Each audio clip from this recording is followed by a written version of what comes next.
Welcome, welcome. I saw my mess over here in this little corner, and I'm gonna try to hide it. Thank you so much for coming to our Thread Talk live on playful.com. I am in Norway, in the middle of nowhere. I was supposed to not come to Norway, actually. That wasn't part of the plan, and somehow we ended up stuck here because Betsy broke down and we had to get her fixed. And it's been a bit of a crazy week, but it's been wonderful. I love this country. It's beautiful. For those of you who are in Norway watching this, thank you so much for welcoming me and my family. We've had such a wonderful time. It is raining a lot, so I apologize if you hear rain sounds. I don't think you can hear it on the audio, so hopefully that's okay. But I'm just letting you know. So for those of you who are new to our Thread Talk, Thread Talks are a hangout space where we just talk about things that we care about, which is, for me, crochet and yarn and all things makers. But in every month, since we have guest designers, our Thread Talks are designed to get to know those designers. And this month we have a very, very special one. That's Anna Maria from Crochet Highway.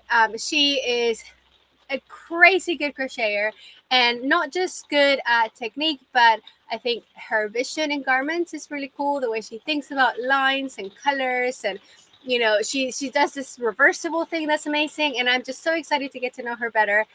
So I'm just gonna bring her over. And Anna Maria, hello, can you hear me? Hi. Hello, everyone. Thanks for coming. Hi. Oh, thank you so much for being here. How are you today? I'm fine, thank you. How are you? Good. Very, very am I excited. hearing that you're still in Norway? Yep, we are still here, which is a bit silly because we weren't supposed to be here at all.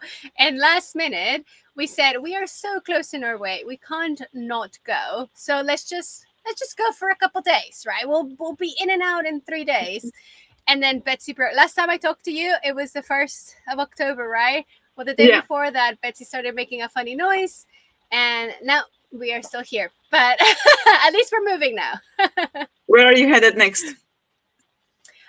Well, we're here for another few days, and then after that, we're going back through Sweden, past Stockholm, and then after that, we're gonna cross over into Helsinki in Finland, and then going down towards Estonia, and then Latvia, and then we're not really sure after that. Well, that sounds like a trip. Yes, it's been super fun. You live in this part of the world too, right? Are you in Romania? Yeah, a bit further east, but still in Europe. Yeah, definitely. What part of Romania are you in? I'm in Constanța, which is the easternmost city, I guess. Okay. Along the coast of the Black Sea. Nice. I've been to Bucharest only. I used to live in Bulgaria, and I lived at the very northish part of it, and we did a little trip to Bucharest for a couple nights. But I had a very, very good time. I love your country. I love the food. Everyone was so lovely. Yeah, I have very good memories of Romania. I'm glad to hear that. Let me know if you'll ever be around again here. Yeah, you never know, right? So tell us a little bit about your life then, Anna Maria. Are you married? Do you live with your family, roommates? What's your life like every day? Well, I live with my husband. No kids. We both work from home. Which is great because we get along very well. Good. Of course, we have Gigi, our pet pigeon. I love her. She's right here off screen. I think she'll make an appearance, hopefully. Yeah. If she feels like it, yeah. Can I just ask, how did you go about owning a pigeon, and what is it like to own it? Did they not just fly away? Yeah, well, actually, contrary to popular belief, pigeons are actually domesticated animals. So you can think of them like chickens almost. Okay. So I can see that. the entire pigeon population that you see in cities, in parks, whatever, they're actually descendants of domesticated birds. So they do really, really well in captivity. They love being around humans. So there is actually, it's a funny story with Gigi. It was we just got married the day before, and we were about to go out and celebrate. And I saw something on the window. I was looking out the window and I saw some black wings fluttering outside of our apartment building.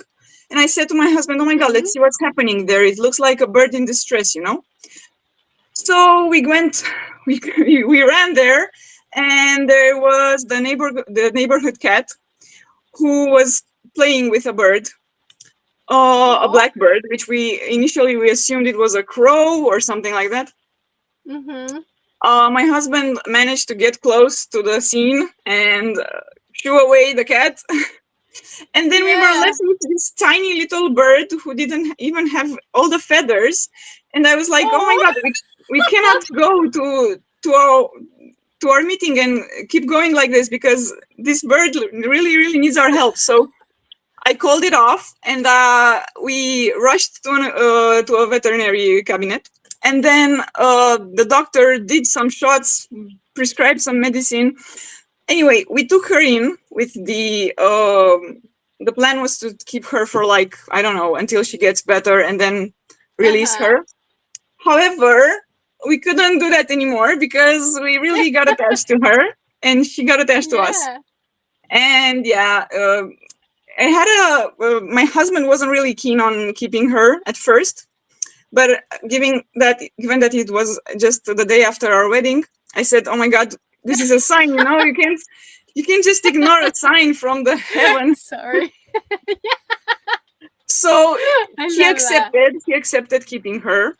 And then in the meantime, he also got very attached to her, and he also loves Yeah. her very much right now, although not at Yeah. first. Yeah. But yeah, so she's great. She's like, if you ever had a pet parrot or a budgie or something like that, Uh-huh. it's pretty Okay. similar. She's a little bit bigger, and she doesn't live in a cage. She lives in the apartment. She's free to Really? roam around. Yeah, she And she doesn't. doesn't fly away. No, she lives. So we don't leave her outside. So Okay. she's an indoor pet, but she doesn't have a Mm-hmm. cage. Yeah, yeah, yeah. Um, she doesn't But really what tolerate. but, but what about when you like open the windows? Do you not open the windows? We have screens I'm so curious. um Ah, yes, of like course, yeah. mosquito screens, you know. So Yeah, it's yeah, fine. yeah, yeah. She doesn't really have the intention to fly away out the window anyway. Yeah.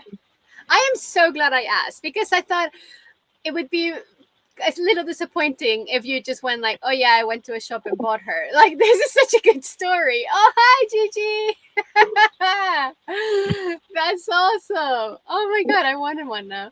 Um, I know that pigeons are amazing. I was watching a show the other day about World War II pigeons and how they were like super instrumental in like defeating the Yeah, Nazis yeah, and yeah, like we're sending messages and stuff. Like they're quite amazing, really. I think there's like yeah, yeah. some pigeons that actually have like a medal of honor from like the UK government. Is like it's just insane. Like they're amazing.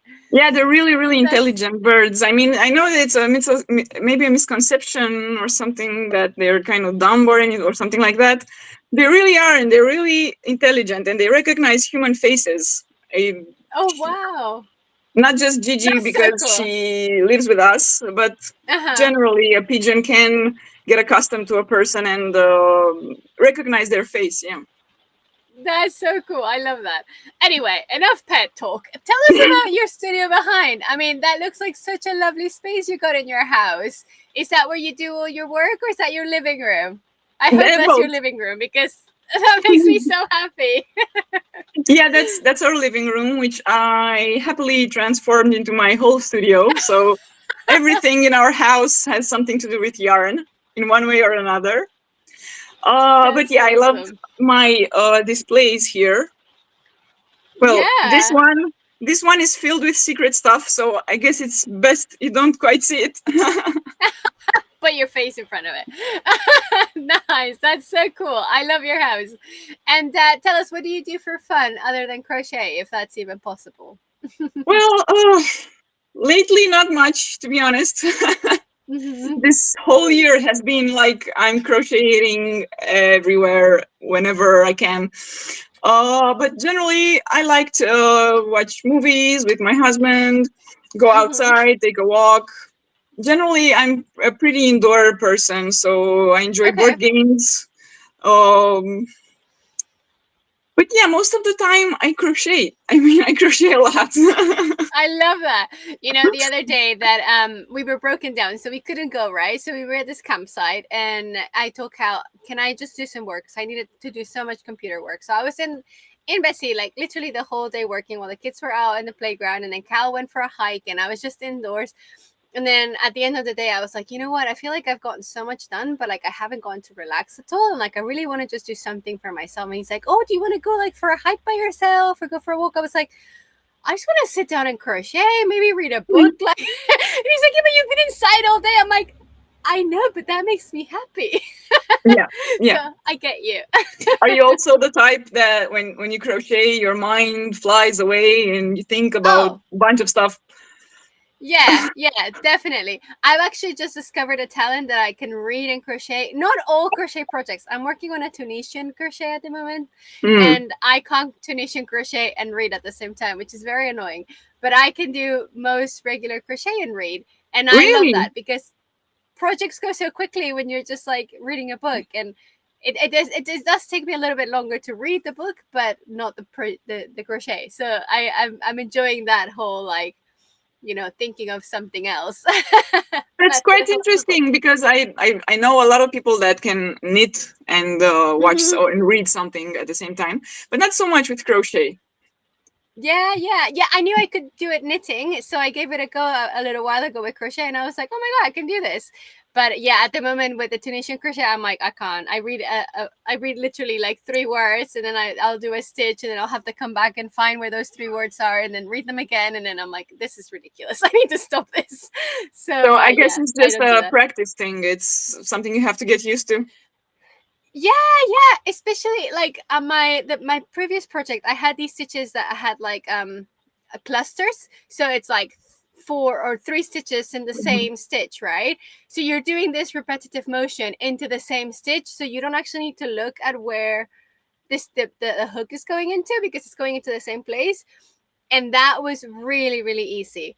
But with like finishing crochet, it's like tiny stitches over and over again, so you kind of build this rhythm of like you have to look where your crochet hook is going every single time, and that's annoying. I mean, I'm loving it, it's a good project, but yeah, it's annoying.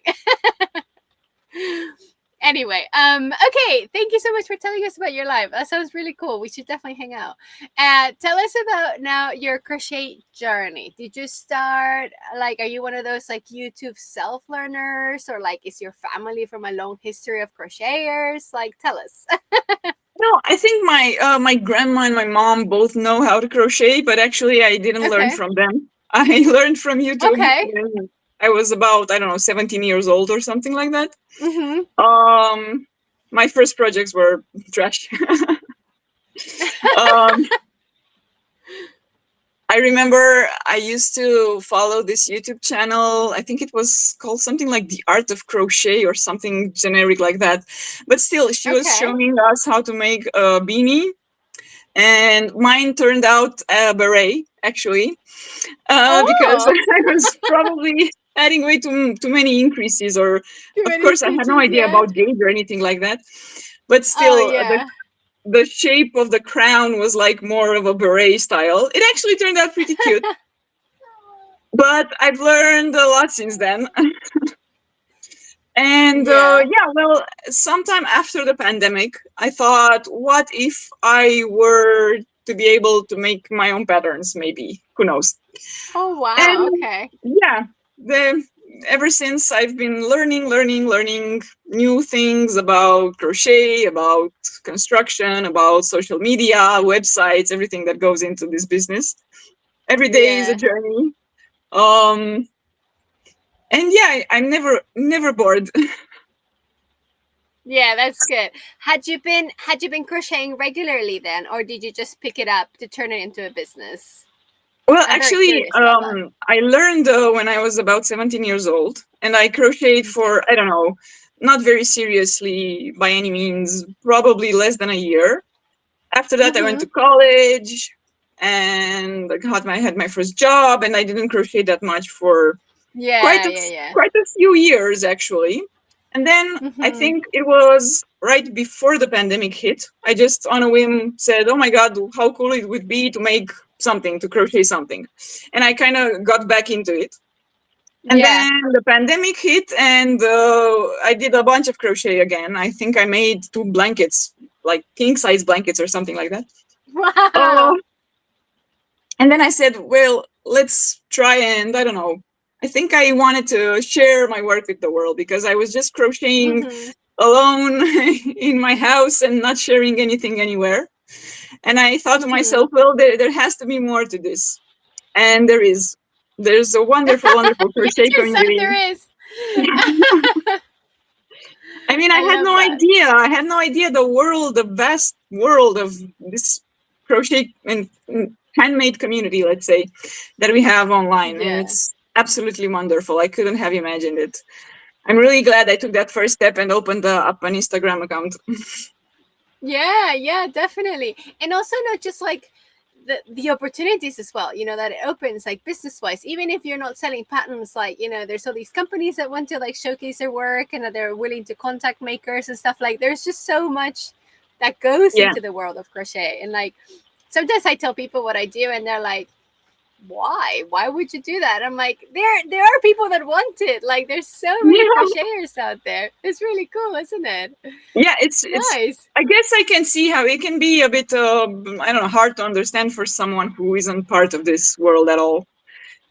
I was one of those Yeah. people a few years ago, but as I said, every day I get to interact with so many people from all over the world with very different backgrounds, and I don't know. It's nice. It's nice to see that even though we don't speak the same language, when we go outside, it doesn't look the same way for the both of us. But still, we understand each other with crochet. You know? Yeah. Yeah, oh, 100%. It's funny, on this trip, I've been getting to see some people that I've known online. Like, I got to see some designers in the UK and other friends from, again, the community in person. And it's so weird. It's like we've always been friends, like it Yeah. wasn't awkward at all. It was just like, oh, let's hang out. What are you making? Oh, let's make together and let's just sit and hang out and talk and crochet together. I was like, wow, this is so weird. And it's true. It's like we have something in common, that's so obvious. And So it's did so you have like a universal. sorry. Now, I Yes, was it just is. adding on what you said that it's something universal. It doesn't matter your background or where you're coming It from. is. If I show you a double crochet, you'll understand. Yes, yes. In our last masterclass, it was Isa Catapian, and she's from Chile, and she has this like really like indigenous background, and she's very spiritual, and she was talking about that connection between like us and our ancestry, and like how taking part in the actions of crochet is like connecting us to those people that came before us, and like being here in Norway, and we're talking about all the wool everywhere and the Vikings and how they took the wool as a fashion statement all over the world. And it's just like, whoa, we're like retaking that and connecting Yeah, ourselves to that yeah. history, and it's pretty cool, right? And it is universal and it's all over, and I love it. I'm getting very nerdy about it. I wanted to ask you, you said you went to college. Did you do a degree on like artistic stuff, or were you one of those like bankers to crocheters kind of thing? I want to know. No, I didn't do anything creative, unfortunately. I've always been a creative person, but somehow the decision was made that I'm better off having something practical as Yeah, my degree. as always, yeah. Yeah, I have What a did you degree study? I studied business administration. I also studied Okay. um, foreign literature, German and Dutch. Oh, Um, wow. yeah, and then I have a master's degree in marketing. So Okay. I don't know, these things do That's a really help me strange out. combination. Yeah, Yeah, I like that. Because at first I was gonna say, oh, business. That's quite useful. But then I'm like, literature in German. I'm not sure that's very useful. no, it's not really. It's not really. It's just that I guess it taught me how to manage my time. Yeah. A bunch of of generic skills that you learn in school. It's not necessarily only about the subject matter. A Uh, 100%. Yeah, yeah. That's um, cool. yeah, so during college, I didn't have quite as much time, much free time, because I did the two Hmm. degrees at the same time. Wow. Um, Also due to my indecisiveness, and because I didn't I couldn't decide which one I would love to follow most, so I just applied to both, and then I got into both, and then I said, okay, I'll just give it a semester and then I'll choose, and I kept pushing the decision further back until I finished the degrees. So yeah, I love that.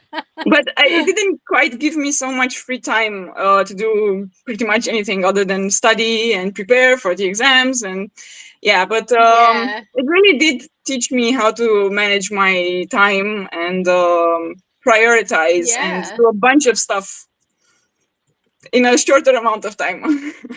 Yeah, no, no kidding. And I feel like all of that information, like business administration and stuff, I wish I was better at understanding the business side of things. Like now I just have my husband do research for me because I'm like, I don't know what I'm doing. I just want to give everything for free. Well, that's nice. That's always nice. Yeah, it's nice. And are you into other crafts as well, or are you like focused on crochet only? Well, I'm into other crafts in theory. I would Okay, love to make a bunch of I love that. uh, make a bunch of stuff, and sometimes I have like these bursts of creativity, and oh my god, I'm going to make a mixed media painting tonight because I love I I have the laugh because I material. totally get it. Yeah. Or for example, I bought a kit for needle punching, which Yeah. I didn't have any time to try yet, unfortunately. Hmm. I have knitting needles. I taught myself how to knit last year, I think. But again, I'm so busy with crochet right now that I simply cannot justify taking the time to do any other craft for now. But I will once I'm not as busy. Um, I definitely will, because there are a bunch of different types of crafts. They are all handicrafts, like with hands, Hmm. done with my hands, that I'm interested in. But yeah, as I said, not quite as much time as I would love to, but there will be time in the future. That's awesome. Yeah. I think you need to have that kind of personality to do what we do, like the desire to create, the desire to make always. And like you say, there's not always time, but at least you have that in you. That's so cool. And tell us, now that you're a designer, are you doing this full time or do you also have Yes, another job? Full time. I'm doing Cool. this full time for, I think, I'm not sure. Again, as I think I told you last time we spoke, for me, an hour is feels more like a day. So time is relative right now. I'm not Yeah. quite sure, but I want to say like a year or so. I've been doing this full time. Yeah. That's Yeah. awesome. Well, don't have babies if you want to have more time for things, because the moment you have children, it's like, what happened to the day? I didn't even get to open my emails today. I can't Anyway, even imagine. yeah, it's awful. I mean, they're wonderful. I love them. I'm very happy, but yeah, it's awful. And favorite part of and least part of your job then as a designer, think about all the hats you wear, businesswoman, content creator, customer service, designer, like the whole lot. Think about what's your favorite part and your least favorite part. Well, let's start with my favorite part. Yes, um, please. I guess the actual crocheting and the actual seeing how this thing that used to be a piece of string now is something with some structural Mm-hmm. integrity to it, and also the grading part, the math part. Mm-hmm. I love figuring out how to come up with an internal shaping in this stitch pattern that looks seamless, or Yeah. how to make this slope go quicker or slower or stuff like that. I love this part. So Yeah. that's what excites me most.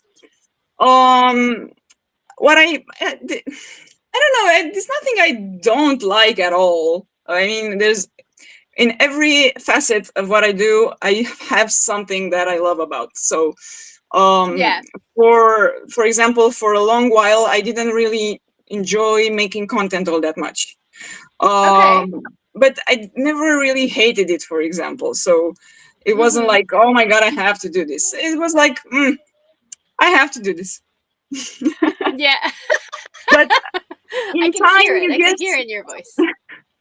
in time you get to.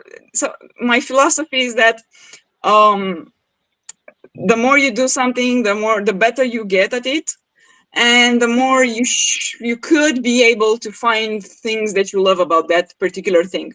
And I think you don't really, you kind of have to find things that you love about everything, Mm-hmm. because if you don't love it, you're eventually going to stop doing it.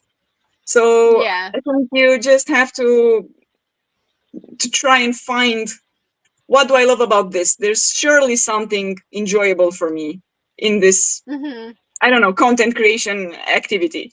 And once you find that and you can focus on that and don't Mm-hmm. think about the things that you don't enjoy as much, just focus on what you love and what brings you joy.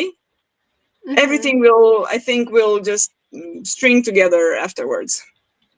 I like that. I think I need that because that is my least favorite part of my job to create content, and I'm pretty crap at it. I feel like I'm not great, and No, I find I struggle with the whole joy, like you said. It's like let's like I'm too embarrassed. I'm like I don't want people to see me like in camera, like it's just awkward. But like yeah, I appreciate that. That's really cool.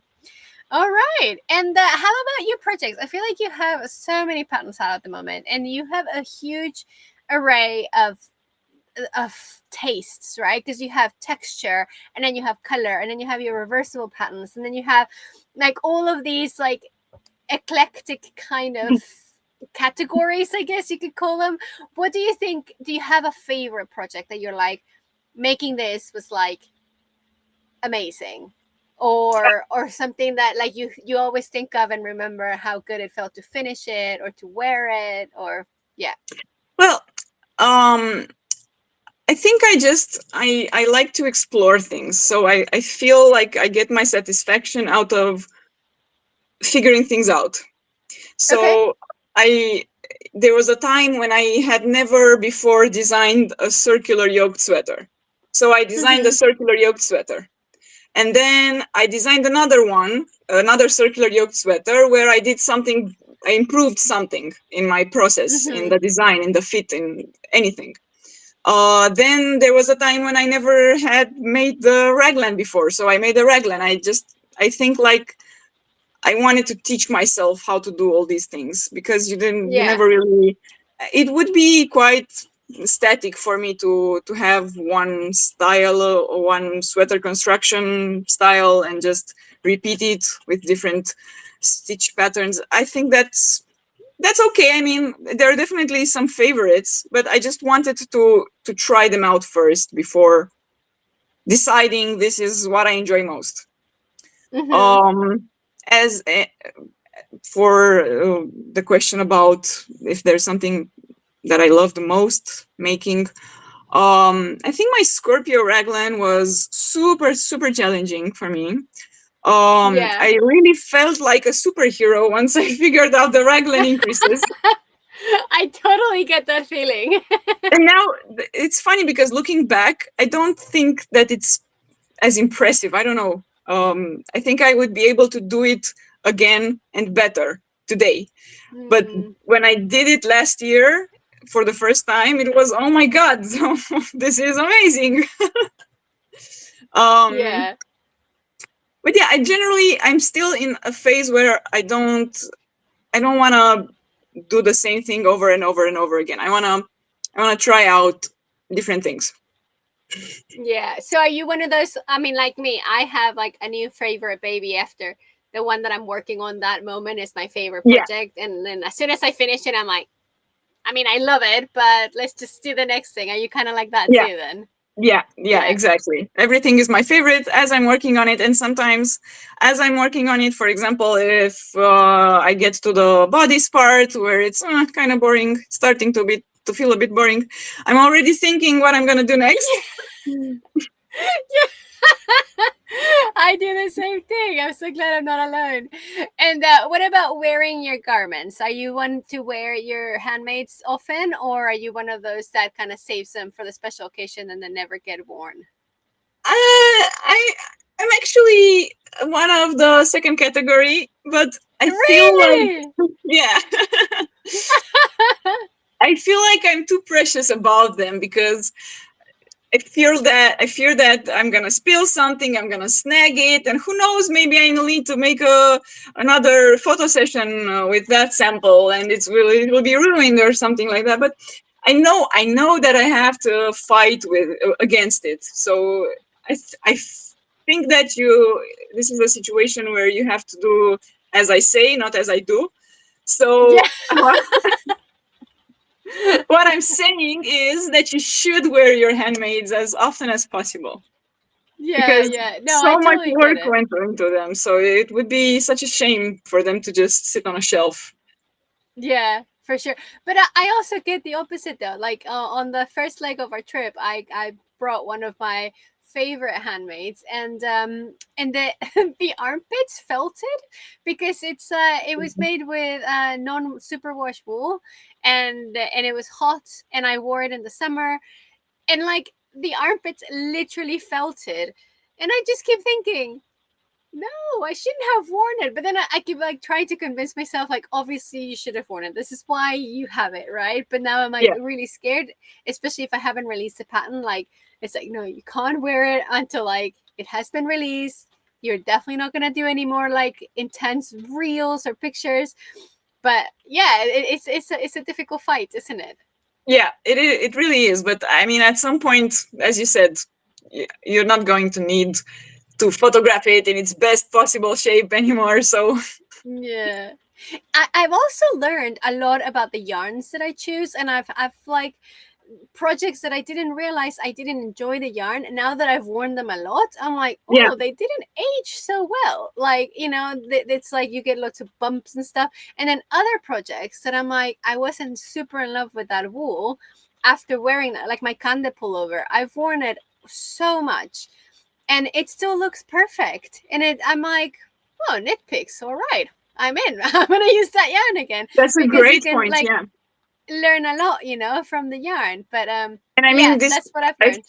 this is something that is useful not only to us as designers but I think as a maker as well, because as you buy yarn and build your stash, if you don't know what behaves well and what holds well in time, then you don't really know what yarns to pick, so you're better off wearing them.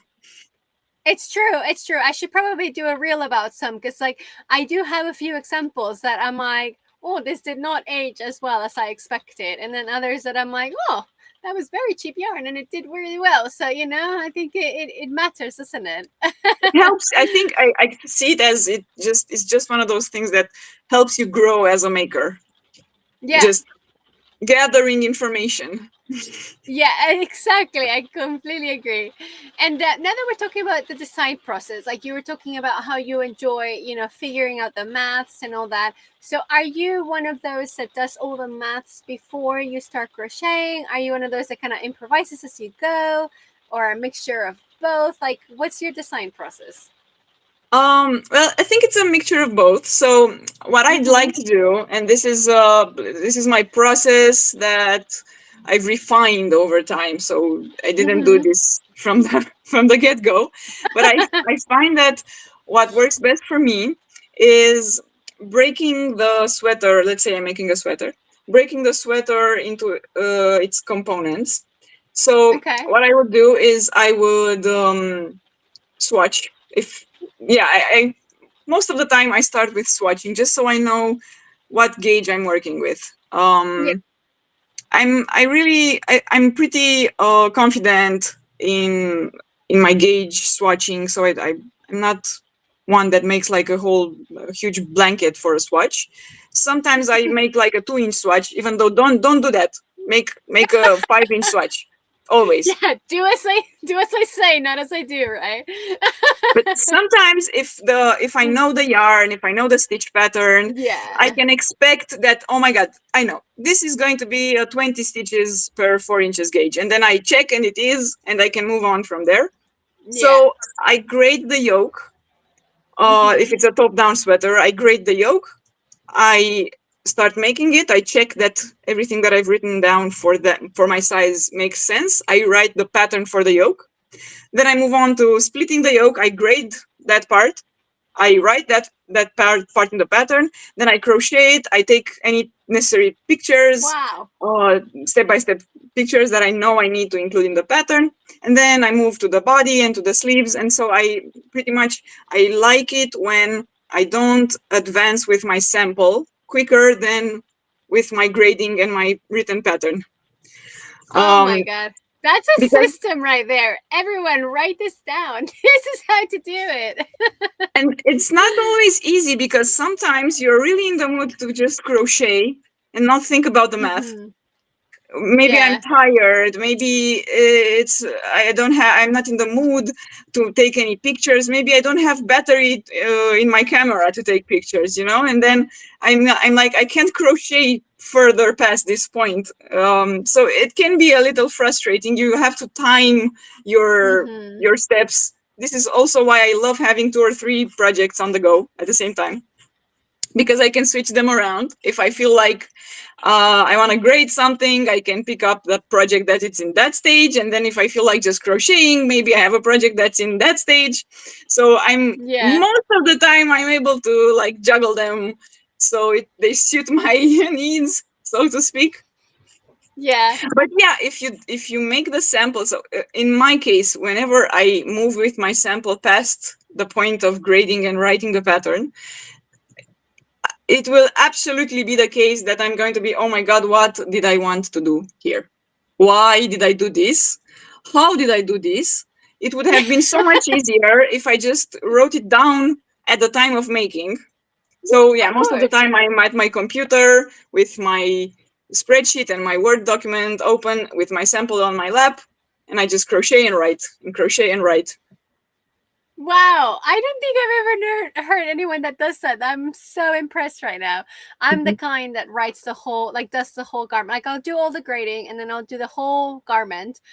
And then after I finish the garment, I just stare at my computer stupidly because I have no idea what I've just done. And then I have to like recap, and like by then I'm already, you know, knee deep into another project. So I have to like kind of reconnect myself to the older pattern that I Yeah, worked yeah, on. And yeah. it's like, oh, I wish I had your stamina. It's I the mean, same thing when someone asks a question about one of my older patterns. yeah, It's like, oh my god, I have to impersonate myself from back then almost. It feels like because I need to yeah, exactly like you said, to reconnect, to rewire the brain into that pattern and to be able to answer them. yeah, It oh, can it can 100%. be a headache. Yeah. Can we just talk for a second? Because I remember a little while ago you posted on Instagram something about someone asking you to make videos of your patterns, of an older pattern, and you were like, "No, people, this will not happen." And I just feel like I connected with you at that moment so clearly because it is so hard. Like people don't understand the amount of mental effort that it takes to just be like, just to understand what you wrote and to like get back to the maths and why you did that, and like just that takes time. And then to figure out, everything when people have just a question, and now for people to expect you to do a video, it's like, nah. I'm Yeah, and sorry, also but nah. it's a video, it's like a whole different skill set than writing a Yeah. pattern and making photos. So um yeah, it's a lot more work than I think some people expect. So they see a 10-minute tutorial and they think, okay, it's a 10-minute tutorial, how much work could she have possibly put into this? Well, it can be a week of work. So Yeah. yeah. Oh, at least, yeah, yeah, yeah, yeah. No, I get it all the time, and I totally get it. And it's funny. I write knitting and crochet patterns, and knitters are used to a lot less hand holding than crocheters. Like, for knitters, you'll be like knitting pattern for this many centimeters and decrease evenly these many stitches throughout, or something like that. I Yeah, would and never like dare. exactly, right? And like I write my pattern, my knitting patterns, like I write my crochet patterns, and I'm a lot more like, structured and stuff and clear. Not that it's not clear, but like I can hold you through it, right? I told, because that's what people expect. And this knitter the other day was like, I've never seen a pattern where you have like so many stitch counts for everything. Like I just laughed because I was like, yeah, like I think people expect a lot of crochet patterns because the way people have been learning to crochet is through these videos where they walk you through every single step of everything, where it's like, I feel like you can use your brain a little bit, like there's the words, just read them, like I know I'm a horrible person sometimes, but I feel like I you get me. get you completely. I hope that you get me. I do. Thank you. That's funny. Okay, I love hearing about your different your process, because we all have such a different process, and I feel like I learn a lot. So thank you for that. Now I want to hear about your Instagram journey, because like you said, you haven't been around for that long. Like you started designing not long ago, and you started like, after the pandemic, which was a couple years ago, and now it's suddenly you're this huge person on Instagram. Like I have no idea how that happened, but I want to know. And I want to know, like, yeah, how did that happen? Did I you have no know that idea this was how going to that happened. happen? So I don't feel like a huge person on Instagram. Oh my god. Well, I feel like if It you pass doesn't 100,000, you're like, okay, you're a different level. No, I think, I don't know. it doesn't feel like you're talking about me right now. It is funny when people talk about like a normal person like that, but you know what I mean. Like you have a big following, and that makes a big difference, doesn't it? So how did that happen? Well, as I said, I have no idea. Most of the time, I have no idea what I'm doing. I just go with the flow and roll with the punches. Um, Yeah. so basically, um, I think I've had a fair amount of luck, of good fortune, for which I'm really grateful. Um, Mm-hmm. Before that, there was a long portion of time where I felt like I was in some kind of algorithm jail, because I kept posting, I kept showing up every day, and there was growth, but there wasn't a ton of growth very quickly. So, Mm-hmm. and that definitely was frustrating at times. I just Yeah. didn't let it get to me that much, and I just kept at it every day, Yeah. incessantly. It didn't matter to me what the outcome was. I was just showing up every day consistently. Um, and yeah, then I think something happened. I don't know. I guess the patterns that I've been putting out with the reversible thing, Mm-hmm. they were quite appreciated, and then it just went from there, I guess. My best advice would be to show up and to make content as if you already have a huge following. Um, Oh. so just don't think about the results, don't obsess over the numbers, which I'm certainly guilty of. At some points I did obsess over the numbers. There's no shame in admitting that. But just show up and behave as if you already have the following that you want to have, and trust that it will happen. Yeah. Do you think that the your following on Instagram has had a big impact on your business? Oh, well, it definitely encouraged me to keep going, to go Mm-hmm. in the same direction of interlocking crochet, which has been a huge challenge for me recently. But I also enjoy it so much because it's something new that I can explore. Um, but yeah, it definitely did change the way I look at things. I guess it's just a bit of a reassurance, that yeah, people like Mm-hmm. what you do. You work like crazy every day, and people see it. Yeah, yeah. I love that. I mean, I love what you do, and I feel like you're a great personality on camera. Like the way you do your videos, and you're really good at staging like your little like flat lace and stuff. Like I want to be there. It's like you're like, oh, like holding a cup of cocoa. I'm like, how I was gonna say a bad word. How do you hold your cup of cocoa that makes me want to drink it so bad? You know, it's like I think you have a talent for that. So Well, yeah, I the appreciate secret that. is probably in the 50 or so images that you don't see that are in my camera roll Yeah. that I don't publish because that one it has the and the angle is a little weird and this one is a bit out of frame and this one is would look better like that. That's why I have currently I have a storage issue on my computer because Yeah. I need to buy Yeah. some new hardware to store all of the hundreds of images that Yeah. look the same. Oh my god. Yeah, I think I have like 2 terabytes on Google Drive or something like that, and that's like barely enough at the moment, Oh my god, which that's is insane. yeah. Yeah, I recommend it. I should be an affiliate for Google Drive at the moment. I love that. Well, I feel like you've taught me a lot because I am definitely not that. I'm like, take it or whatever, it's fine, let's go. So I feel like maybe that's what I should be doing.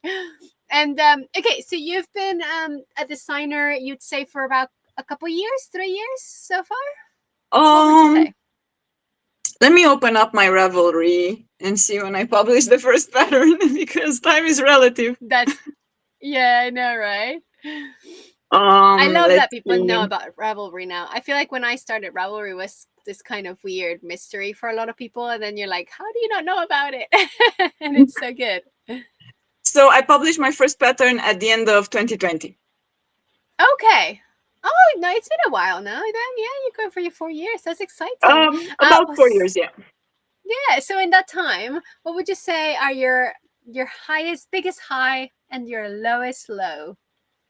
Well, it's funny you should ask because, to be completely honest, one of my biggest highs right now, this moment, Oh, you flatter me. it's so incredible for me to be here and to have a design and be a designer on your wonderful community. It's surreal. I mean, Oh, it really is like a pinch me moment. I couldn't have imagined it in a million years. So thank you for that, for this opportunity. Um, so I think I would also say they have to mention my book, of course. So of course. one high would be when I closed my first book deal, which I'm still Hmm. working on, but I'm so close to completing the manuscript. Oh, it's insane. That's Um, exciting. When is the release date? Do you have a release date for it? it's not. I don't have a release date, a specific release date, but it's Okay. going to be fall next year. Okay. Wow, that's so exciting. Can you tell us more about it, or is it all like hush hush? It's a bit hush hush, but not completely. So it's going to be filled with reversible patterns using Mm-hmm. interlocking crochet, and it's going to have a bunch of sweaters and a bunch of matching accessories. So the concept is there's going Ooh. to be, I'm not going to say how many sweaters yet, but there's going to be a bunch of sweaters, and each sweater will have a matching accessory. And That's they're so cute. all going to be reversible. So they're going to look one way on one side, and then you turn it inside out, and it's going to look completely different. Oh, that is so cool. What a great concept. I love that. I've never seen the whole reversible thing. I think it's such a cool idea. And yeah, I love it. Very, very cool. Yeah, it's really Congratulations exciting on that. because thank you, thank you so much.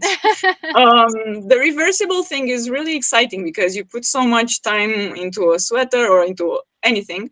And it's really nice to have it look different. So, and you have two sweaters in one. Yeah, yeah, for sure. Like when I do mosaic crochet, some people are like, "Oh, look, the other side is nice because it's just stripes." I'm like, "Yeah, but they're not like straight stripes. Like I did not try to make it pretty on the other side. Like you can't say it's reversible, but like you actually put so much effort into make it actually reversible, and I really like that. It's super cool. Thank And you. Lois Low, sorry if I bring you Oh, bad memories.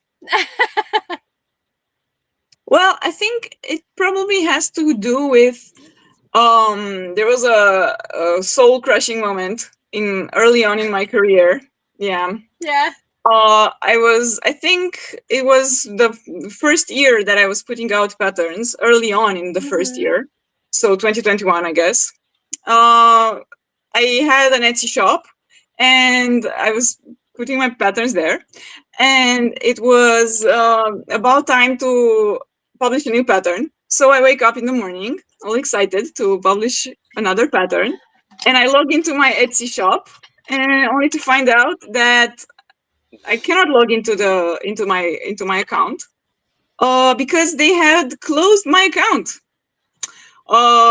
forever. No. Yeah, What? uh, permanently. I mean, I felt like a hacker or something. I felt like I must have done something hugely wrong that the people on from Etsy closed my account without telling me, without anything. What There was no way happened? of getting in touch with anyone. I think they've gotten better at this right now, but back then you couldn't get in touch with any human being at all. So I was to say that it was soul crushing. It would be an understatement. Yeah, no Um, kidding. Did yeah, they ever explain why? no. Uh, the only reason I have an Etsy shop right now is because my husband, my dear husband, kept pestering them and emailing them. So I was super low whenever that topic came up. I didn't even want to hear anything about it. So I couldn't deal with it at all. But my husband Yeah. took it upon himself to spam them with messages and with emails. And at some point, he got a reply from someone, from a person who just said like something like, "Oh, here's your shop again. We opened it again. It's okay." Without any explanation, without anything. So yeah, I have some feelings when it comes to Etsy. Oh yeah. But yeah, I don't know. I think it was a a striking moment that marked my attitude towards this business, because even if it was like I cried a lot that day, you can imagine, but I didn't let it bring me down. So I just kept going. I opened the Yeah. Ravelry shop that day, Mm-hmm. which I kept putting off because I believed at that point that setting up a Ravelry shop was somehow more difficult or more complicated. Mm, It wasn't. So yeah, it was a push for me to open the Ravelry shop, and I just kept going. And yeah. then I had my Etsy shop back, and I don't know. I guess I prefer not to remember that moment.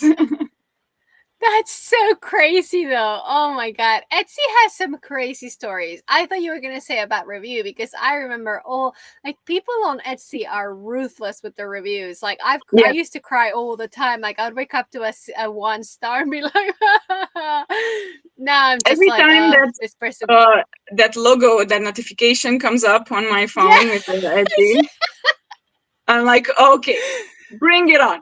What is gonna be today? Oh my Um, god, I but know, I, right? I don't wanna I don't wanna speak out of place or anything. The majority of reviews are positive, so Yeah. we have to Yeah. remember that. It's just Yeah, no. the tiny 100%. minority that sticks out. Yeah. Well, of course, because they're always so ruthless when they're bad, you know? It's like, oh, broke Yeah, my heart. yeah. They Yeah. can be so I've had angry to, sometimes. I know. Yeah, yeah. I've had to like grow some like thicker skin about it, but yeah, it used to make me cry like about every Sunday. I'm just convinced But that the reason for this is just the way the platform is set up.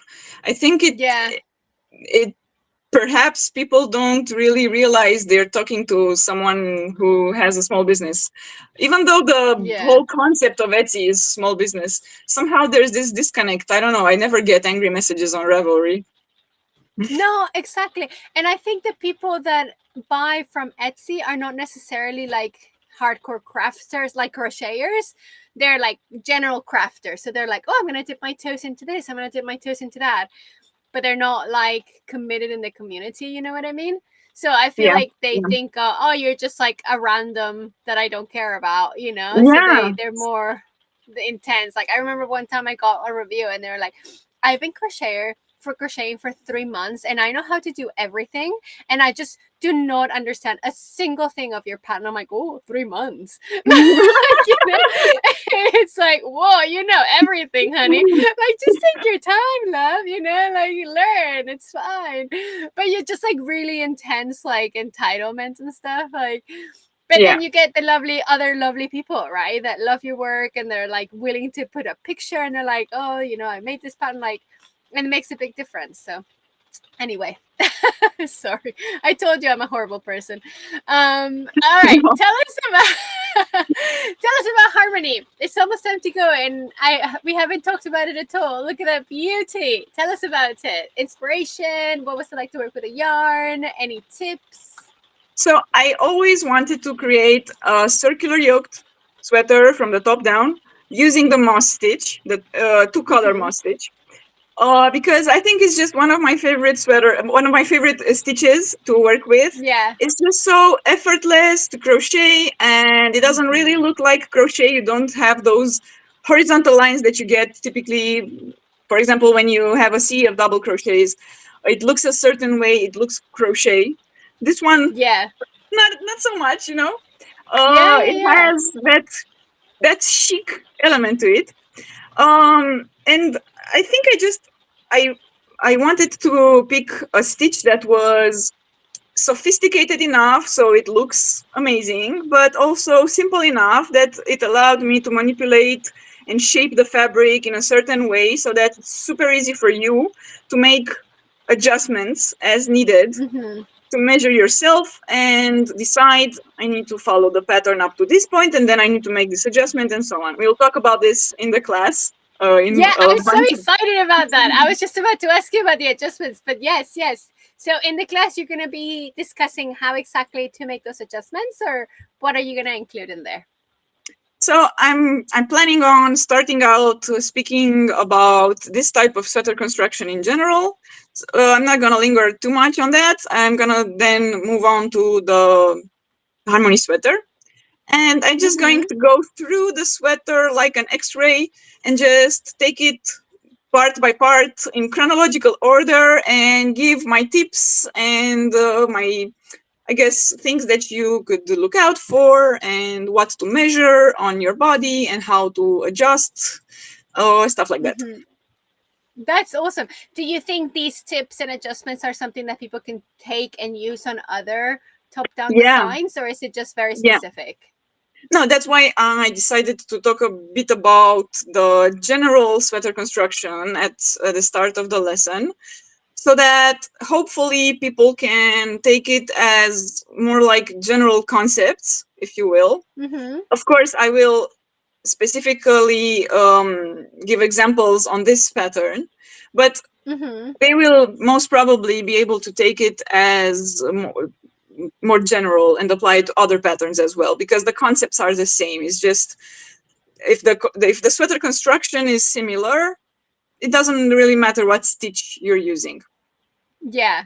Yeah, that's so cool. And can I just say, my favorite part of your design is that waist shaping. I don't do waist shaping because I try to avoid attention at my curves.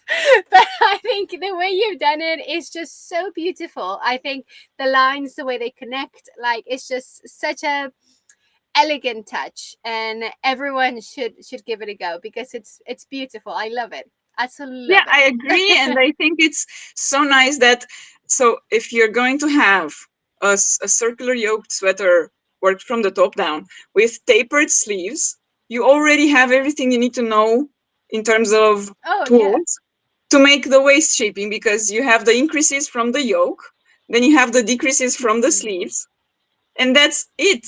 That's all that waist shaping is: decreases and then increases, and they are done exactly the same way. There are Mhm. just some things that you need to look out for.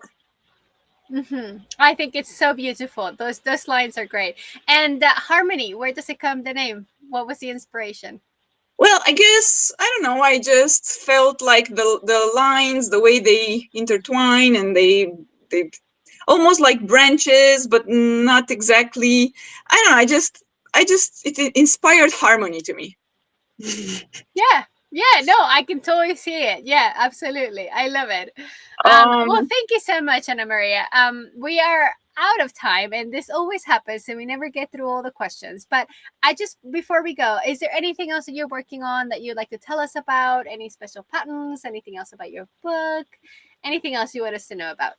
just that I've been super, super, super busy this year, and everything will show itself publicly next year.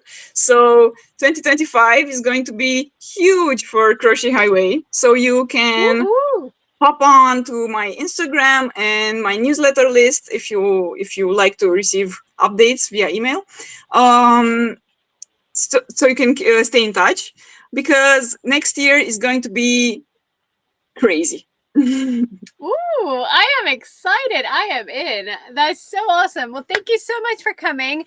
For those of you who want to find Anna Maria, you can find her on her Instagram as Crochet Highway, or on her website is crochethighway.com. That's where you'll find all her patterns.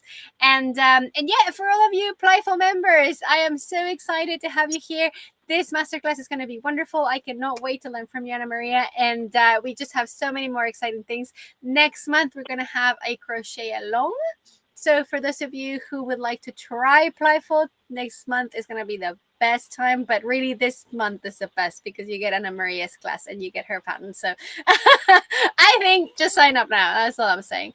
But thank you so much for coming. It was so lovely getting to know you. I knew we would get along, and we did. So there you go. I I hope know it we all. get to do this again sometime. As I said, I was so nervous, but I knew that by the time we approached the end, I was gonna feel a lot better, and I do. Yeah, good, good. I'm sorry. I just realized I was looking at the camera, and it is nighttime and in the camera, but not outside. And I'm so sorry. I'm so dark, but you still look beautiful next to me, so that's good.